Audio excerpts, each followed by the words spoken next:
Hi guys, it's Melissa from Real Estate Savvy, and this is video 2 in my series about the real estate purchase contract. If you haven't yet seen video 1, it talks about the first section of the contract in Utah where I am, but it's probably similar where you are. So if you aren't aware, the contracts can be pretty extensive, and so I've decided to do multiple videos in a series rather than have a 45-minute video about a contract that no one will watch. So the next section in the contract where I am from is it's called the offer to purchase. And with that, you are designating, sorry, I'm looking at my notes. You are designating the address of the property, which is important. You want to, if this is a legally binding document, you want to have the right address. And it also includes areas that say what's included with the sale and what's excluded. So on the listing for the home, there's always inclusions and exclusions as an option. Let's say somebody wants to leave their grand piano, but they want to exclude the built-in china hutch. They would designate that on the listing. So they might say they're including the refrigerator and the stove, and they're excluding the hot tub.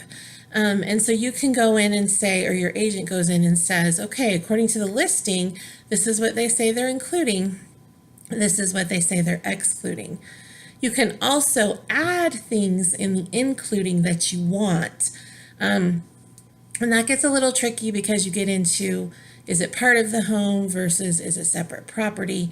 But let's say they have a refrigerator that you want, and it's not listed in the inclusions. You can include that in your offer to them saying that you want the refrigerator and see if they accept it. You also list, there's a whole section where basically you have to determine your purchase price for the home, and then you break it up into different segments. So let's just use $100. I know there's no homes for that price, but let's use that. Let's say you're using $10 as your earnest money. So there's a section where you would put $10.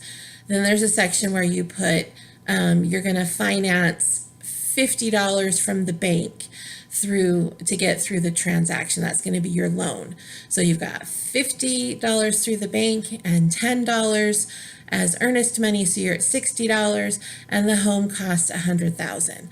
Well, you've got a $40,000 balance left, and so that would be your balance at settlement that is due. That was probably a little confusing. I'm sorry about that, but just so you know, most people try to put down, if they can, 20% of the purchase price to avoid mortgage insurance because they don't want to have a monthly bill with mortgage insurance. So if you're doing that, you take your purchase price, you take your 20%, and then you also figure the amount of earnest money, and you let your realtor do all that because it can get a little confusing. But at the end of the day, you want your grand total to be whatever your grand total is for the purchase price. Let's see.